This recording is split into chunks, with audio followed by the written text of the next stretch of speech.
മനസ്സിനെ monkey the mind എന്നാ പറയാ. എന്താ പറഞ്ഞേ? മങ്കി ദ മൈൻഡ് എന്ന് പറഞ്ഞേ. മങ്കി ദ മൈൻഡ് എന്ന് പറഞ്ഞു കഴിഞ്ഞാല് മനസ്സ് എപ്പോഴും ഇങ്ങനെ ചാടിക്കൊണ്ടിരിക്കും. മനസ്സിനെ പിടിച്ചു കെട്ടണം നമ്മള്. അതില് ഈ സർക്കസുകാര് മങ്കിയെ പിടിച്ചു കെട്ടിരിക്കുന്നവരില്ലേ? അതെങ്ങനെ മങ്കിയെ പിടിച്ചു കിട്ടുക?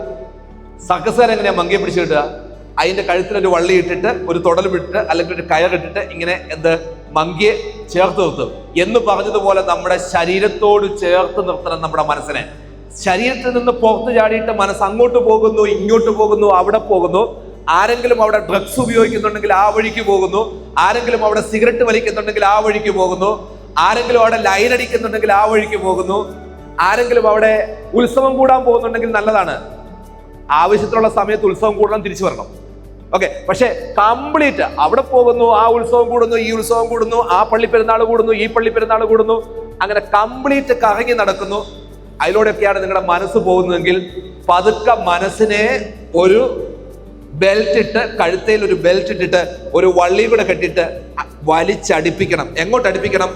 എന്റെ ശരീരത്തിന്റെ ഉള്ളിലേക്ക് തന്നെ അടുപ്പിച്ചു വെക്കണം. എന്നിട്ട് നിങ്ങളെന്ന് പറയുന്ന വ്യക്തി നിങ്ങളുടെ മനസ്സിനെ കൺട്രോൾ ചെയ്യണം. ഐ റിപ്പീറ്റ്, നിങ്ങളെന്ന് പറയുന്ന വ്യക്തി നിങ്ങളുടെ മനസ്സിനെ എന്ത് ചെയ്യണം? കൺട്രോൾ ചെയ്യണം.